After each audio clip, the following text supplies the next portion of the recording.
شاید یہی سمجھیں گی کہ وہ کرایہ بڑھتا ہی نظر آتا ہے، کم نہیں ہوتا۔ میں شامل گفتگو کروں، بیرسٹر صاحب فرمائیے گا کہ اس کفایت شہری مہم اور وزیر اعظم کے اقدامات اور وزیر اعلیٰ پنجاب کے، وزیر اعلیٰ سندھ اور بلوچستان اور کے پی کے، آپ اتفاق کرتے ہیں کہ تھوڑی دیر کے لیے ہم چھوڑ دیتے ہیں کہ پی ٹی آئی یا پی ایل این یا میں جرنلسٹ، مگر ہم جو ہے اس ملک کے باشندے ہیں، روزمرہ کی چیزیں خریدتے ہیں، مہنگائی عروج پہ ہے، یہ کیسے جو ہے لوگ زندگی بسر کریں گے؟ بڑی مشکل نہیں ہو گئی؟ بسم اللہ الرحمن الرحیم۔ بہت شکریہ مغری صاحب، آپ نے شریک گفتگو کیا۔ غربت نے میرے بچوں کو تہذیب سکھا دی، سہمے سہمے رہتے ہیں فریاد نہیں کرتے۔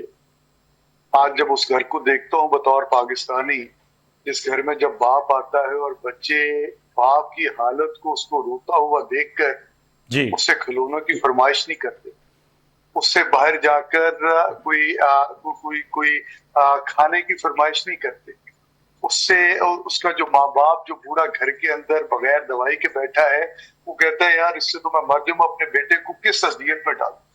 آج جس طرح کی حکومت نے اقدامات کیے، دیکھیں مجھے اس میں کہنے میں کوئی آر نہیں کہ پچھلے 48 سال ان دونوں جماعتوں کی حکومت رہی جو آج برسر اقتدار ہے، اور آج پاکستان کا یہ حال ہے کہ یہاں پہ غربت جو ہے وہ 21% سے 28% پہ چلی گئی۔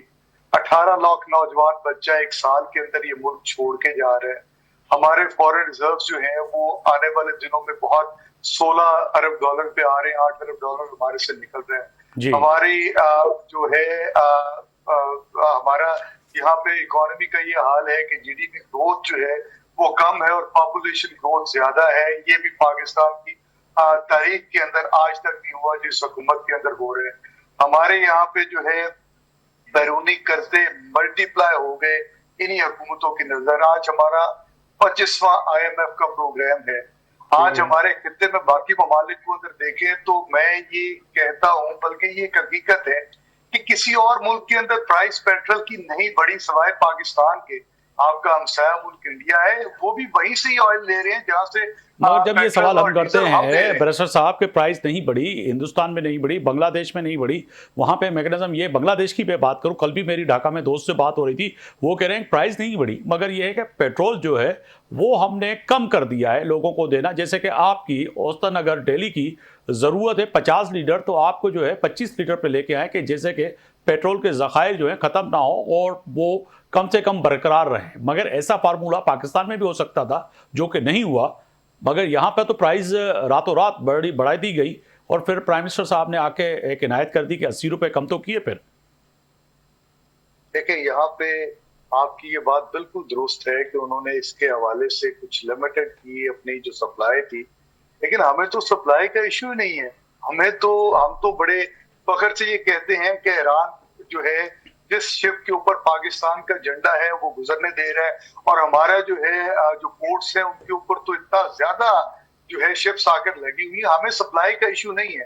تو مجھے نہیں سمجھ آتی، دیکھیں جب وزیر اعظم صاحب نے اعلان کیا، بلکہ پیٹرولیم منسٹر صاحب نے اعلان کیا اور انہوں نے 160 روپے بڑھا دیے، اور اگلے دن سارے وزراء اور وہ پیٹرولیم منسٹر صاحب اس چیز کو جسٹیفائی کرتے رہے کہ ہمارے پاس اور کوئی آپشن نہیں تھی اور کوئی حل نہیں تھا سوائے 160 روپے بڑھانے کا۔ اور اگلے دن سپر پرائم منسٹر وہ آتے ہیں، وہ کہتے ہیں میں جی 80 روپے کم کر رہا ہوں۔ بھائی آپ پہلے ہمیں بتا رہے ہیں کہ IMF کے ساتھ ہماری کڑی شرطیں ہیں۔ IMF نے کہا کہ آپ اپنی پیٹرولیم لیوی کو بڑھا دیں کیونکہ 600 ارب روپے کا ہمارا خسارہ ہے، ہم لوگ جو ان کا شارٹ فال ہے اس کو راجہ صاحب آپ اتفاق کرتے ہیں بیرسٹر صاحب کی ان باتوں کو، جو باتیں ہیں یقیناً پاکستان تحریک انصاف اور جماعت اسلامی اور آپ کے ایون کے اتحادی MQM بھی اس بات پر تنقید کر رہی کہ پیٹرول کی قیمتیں اس طرح سے نہیں بڑھنی چاہیے تھی جس طرح سے بڑھیں، اور کم سے کم کوئی نہ کوئی وفاقی اور صوبائی حکومت کا ایک ایسا فارمولہ ہوتا جس سے جو ہے عام لوگوں کو ریلیف مل سکتا، مگر مزید یہ جو ہے ریلیف بجائے دینے کے آپ لوگوں نے جو سبسڈی دی ہے خاص طور پر ان ٹرانسپورٹروں کو، کہ پرائیویٹ ٹرانسپورٹر کی بات کر رہا ہوں، وہ تو کرایہ کم نہیں کر رہے۔ اگر مہنگائی کی شرح دیکھیں تو اس میں مزید اضافہ ہو رہا ہے، اور مارچ کا مہینہ تو آپ اٹھا کے دیکھیں کہ عالمی سطح پر سب سے مہنگا ترین مارچ کا مہینہ پاکستان میں ہی رہا۔ یہ بالکل میں آپ سے اتفاق کرتا ہوں۔ آپ نے اتحادیوں کی بات کی کہ وہ خوش نہیں ہے اس فیصلے سے، تو میں اس سے قدم آگے بڑھ کے کہوں گا کہ حکومت پاکستان مسلم لیگ نون، حتیٰ کہ وزیر اعظم بھی اس فیصلے سے بالکل خوش نہیں ہے. وہ اس پہ بالکل جو ہے وہ اس کو دفاع اگر ہم کر رہے ہیں تو ان وجوہات کا کر رہے ہیں کہ جو بیونڈ کنٹرول تھی، بیونڈ پاورز تھی، جس کی وجہ سے قیمت بڑھی. تو بالکل یہ کوئی ایسی چیز نہیں ہے کہ جس پہ کہا جائے کہ یہ ٹھیک ہے اور اس پہ کوئی پریشانی کا اظہار نہ کیا جائے. پہلی تو یہ ہوگی. بیرسٹر صاحب نے جو فرمایا، میں ان کی بڑی عزت بھی ہے، اور انہوں نے بالکل اپنا ٹھیک یہ کہا کہ پاکستان کو شاید ابھی تک سپلائی کا ایشوز اس طرح نہیں آیا جس طرح باقی ممالک کے لیے موجود ہے. اور اس کے میں جو اس کی بڑی وجہ پھر یہ بھی ہوئی کہ آپ دیکھیں کہ اس کے نتیجے میں پاکستان میں ابھی تک کہیں پہ قلت نہیں نظر آئی. مگر صاحب جب سپلائی میں ایشو نہیں آیا، جو عام لوگ ہیں ان کو سمجھائیے گا، اگر سپلائی میں ایشو نہیں آیا تو وجہ کیا بنی کہ آپ نے اتنا پیٹرول جو ہے آسمان کو پہنچ گیا؟ جی یہ اگر میں بات پوری کر لوں گا تو جواب آ جائے گا. تو پہلی بات تو یہ ہے کہ سپلائی کا ایشو نہیں تھا، وہ ابھی تک یعنی جو ہے آج بھی ہمارے پاس جو ہے وہ 14-15 دن کے ذخائر موجود ہیں. لیکن ایشو کیا آیا کہ 15 گنا تو صرف انشورنس بڑھی ہے، جو میری ٹائم انشورنس ہے وہ جہازوں کی، اور کوئی جو ہے وہ ٹینکر جو ان کی کرائے تھے وہ چونکہ keeping in view the risks کہ وار ہے، ایکٹیو وار ہے، کہیں بھی میزائل گر سکتا ہے، کاسٹ بڑھی. پھر فیول کی پرائسز بڑھی، یعنی جو 60-62 روپے پہ گلف کا تیل جو ہے وہ جنگ شروع ہونے سے چند دن پہلے تھا، وہ اب تقریباً دگنا کے قریب پہنچ چکا ہے. تو وہ دوسری وجہ وہ ہوئی.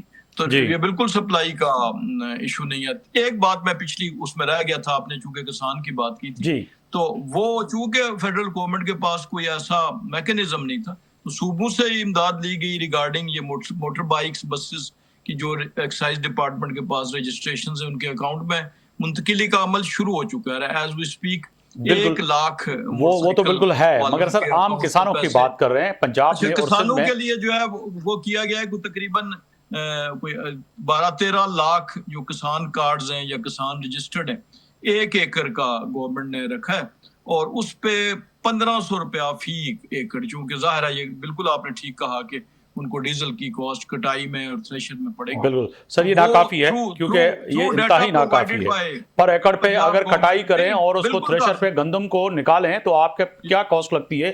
آپ مجھ سے بہتر جان سکتے ہیں، میں بھی ایک کسان ہوئی ہوں. اور بالکل کافی نہیں ہے، میں اتفاق کرتا ہوں کافی نہیں ہے، لیکن وہ ان کو پر ایکڑ، پر کسان نہیں، پر ایکڑ دی گئی ہے. جی ہاں، پر ایکڑ کے حساب سے میں بھی وہی کہہ رہا تھا کہ پر ایکڑ کی اگر آپ گندم کی تھریشر پہ ڈالتے ہیں اور ڈیزل پہ اس تھریشر کو چلاتے ہیں، مشین کو چلاتے ہیں، تو آپ کے جو اخراجات ہیں وہ نہیں نکل سکتے. مگر بات وہی آ رہی ہے کہ چلیں جو بھی کیا آپ نے کیا ہے، مگر اس کے ساتھ ساتھ مزید کرنا ہوگا، نہیں تو یہ چیز جو ہے آٹا اور گندم جو ہے مہنگی ہونے سے جو ہے لوگوں کو جو بیرسٹر صاحب کہہ رہے تھے کہ آج بچہ کھلونے نہیں مانگ رہا ہے، روٹی مانگ رہا ہے. اللہ نہ کرے کہ آنے والے چند ماہ میں اگر گندم نایاب ہو جائے اور مہنگی ہو جائے تو اس ملک اور قوم کا کیا ہوگا. وقت کی کمی کی وجہ سے مجھے پروگرام روکنا پڑ رہا ہے.